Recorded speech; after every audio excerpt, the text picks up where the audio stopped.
कानी बहू। किशोरी लाल जी के बेटे राघव की शादी की बात जगह जगह चल रही थी, लेकिन किशोरी लाल जी को कोई लड़की पसंद ही नहीं आती थी। और उसकी एक ही वजह थी, किशोरी लाल जी का लालची होना।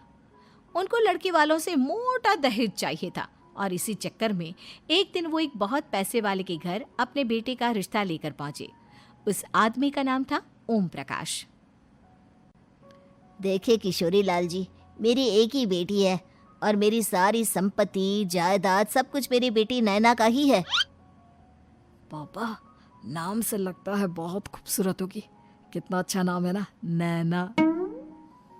ओ, वैसे बात तो सही है आपकी। अब इतना पैसा है, जमीन जायदाद है, इकलौती बेटी, आप भी क्या करेंगे? सब कुछ उसे ही देंगे ना। बिल्कुल ठीक पहचाना आपने। बस बेटी की शादी और सारी जायदाद उसके नाम। पापा, बिना देखे हाँ कर दीजिए ना। इतना अच्छा रिश्ता फिर कहाँ मिलेगा? माला माल हो जाएंगे हम। मैं अपनी बेटी को बुलाता हूँ। अरे नहीं नहीं नहीं नहीं, आपकी बेटी का नाम नैना है, सुनकर ही लगता है बहुत सुंदर होगी।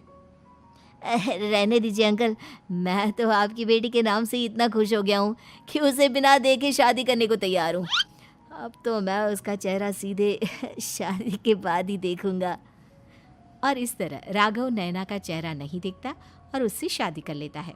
शादी के बाद अपनी सुहाग रात पर जब राघव नैना का घूंघट उठाकर देखता है तो नैना की आंखें बंद थी। कितनी खूबसूरत हो तुम नैना, जरा अपनी आंखें खोलकर मेरी तरफ देखो तो सही। नहीं, मुझे शर्म आती है। अरे, मैंने तुम्हें शादी से पहले भी नहीं देखा, और अब अगर तुम आंखें खोलकर मुझे देखोगी भी नहीं तो मुझे अच्छा कैसे लगेगा? इससे पहले कि नैना अपनी आंखें खोलकर राघव की तरफ देखती, अचानक से लाइट चली गई और राघव नैना को पूरी तरह से देख भी नहीं पाया। अगली सुबह नैना राघव के लिए नाश्ता बनाकर लेकर आई। अरे ये क्या, आधा पराठा सीका हुआ है और आधा बिल्कुल कच्चा। ये तुमने क्या किया नैना? बहू, तुमने क्या आधा पराठा तवे से नीचे लटका कर रखा था, जो आधा सिका है और आधा कच्चा? मुझे जितना दिखेगा उतना ही तो सीखूंगी ना पापा जी। जहाँ जहाँ मुझे नजर आ रहा था वहाँ मैंने सीख लिया, जहाँ जहाँ नहीं दिखा वहाँ कच्चा रह गया होगा। इसका क्या मतलब है? ये कैसा मजाक कर रही है तुम? अरे बहू, तुमने इतना लंबा घूंघट क्यों लगाया हुआ है?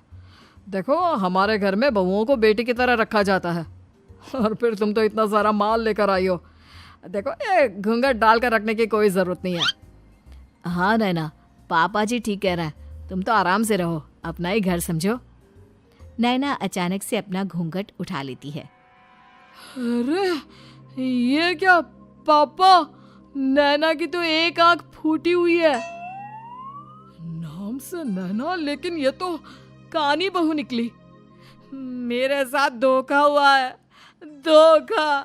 बिना दिखाए अपनी कानी लड़की मेरे संग ब्याह दी। मुझे कानी बीवी नहीं चाहिए। मुझे अभी ओम प्रकाश जी से बात करनी पड़ेगी। आखिर उन्होंने मेरे साथ ऐसा किया क्यों? अरे, आप लोगों ने ही तो पापा से कहा था कि आप लोग शादी से पहले मुझे देखना नहीं चाहते। अब मेरे पापा पर क्यों इल्जाम लगा रहे हैं? अरे लेकिन उन्हें बताना तो चाहिए था ना कि तुम कानी हो, एक आंख से तुम्हें दिखाई नहीं देता। किशोरी लाल और राघव नाराज होकर ओम प्रकाश को अपने घर बुलाते हैं। पापा जी, ये आपने क्या किया? शादी से पहले बताया क्यों नहीं कि नैना की आंखों में परेशानी है?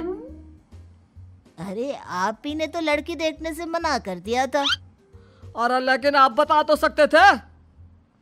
आपको तो हमारी बेटी की प्रॉपर्टी चाहिए थी, वो भी पूरी की पूरी। अब क्या हुआ अगर उसे आधा दिखाई देता है? प्रॉपर्टी तो आपको पूरी मिल गई ना। अरे ये क्या बात हुई? मेरी शादी प्रॉपर्टी से नहीं, आपकी बेटी से हुई है।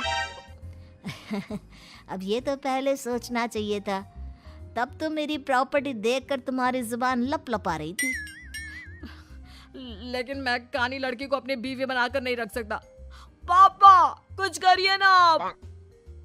हाँ, करता हूँ। देखिए ओम प्रकाश जी, आप हमारे साथ ऐसा नहीं कर सकते। और तुम देखो, अगर तुमने मेरी बेटी से शादी तोड़ी ना, तो जो भी प्रॉपर्टी मैंने तुम्हें दी है वो तो पूरी की पूरी वापस ले ही लूँगा, और आधी प्रॉपर्टी तुम्हारी भी लूँगा। अरे मेरी आधी प्रॉपर्टी भला क्यों लेंगे आप? इसलिए क्योंकि मेरी बेटी को आधा नज़र आता है और उसकी नज़र अभी तक तुम्हारी आधी जायदाद पर ही पड़ी है। अब तुम उसे घर से निकालोगे तो कुछ तो लेकर जाएगी ना। और अगर हम आपकी बेटी को अपने घर की बहू बना कर रखे तो? तो तुम्हारी पूरी प्रॉपर्टी तुम्हारी ही रहेगी, और जो मैंने तुम्हें दिया है ना, उसमें से बस मैं आधा लेकर जाऊंगा। अरे लेकिन अब आप अपनी दी हुई प्रॉपर्टी में से आधी वापस क्यों लेकर जाएंगे? अगर मैं आपकी बेटी को अपनी पत्नी बनाकर रखने को तैयार हूं तो? इसलिए ताकि भविष्य में अगर तुम मेरी बेटी को धोखा दो तो उसके पास कुछ तो रहे जो पति का हो।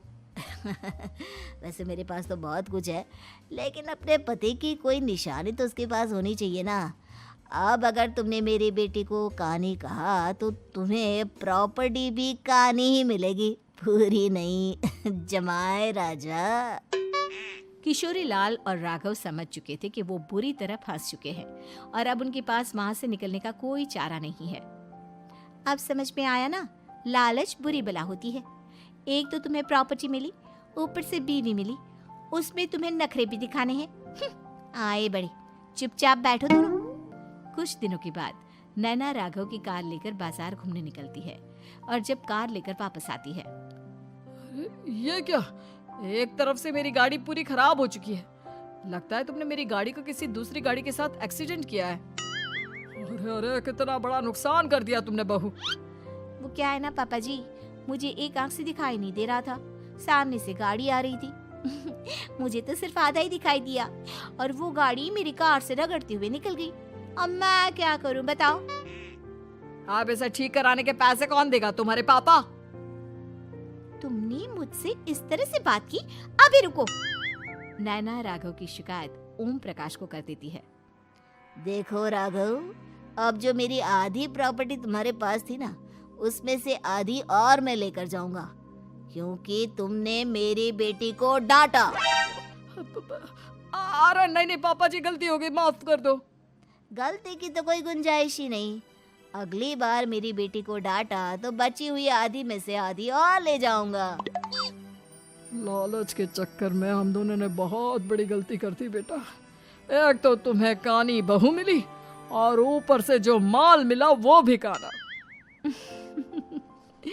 इस तरह राघव की हर एक गलती पर ओम प्रकाश उसकी प्रॉपर्टी का आधा आधा हिस्सा लेकर अपना सारा माल वापस ले गया और राघव को कानी बीवी से काम चलाना पड़ा। भाई लालच वाकई में बुरी बला है।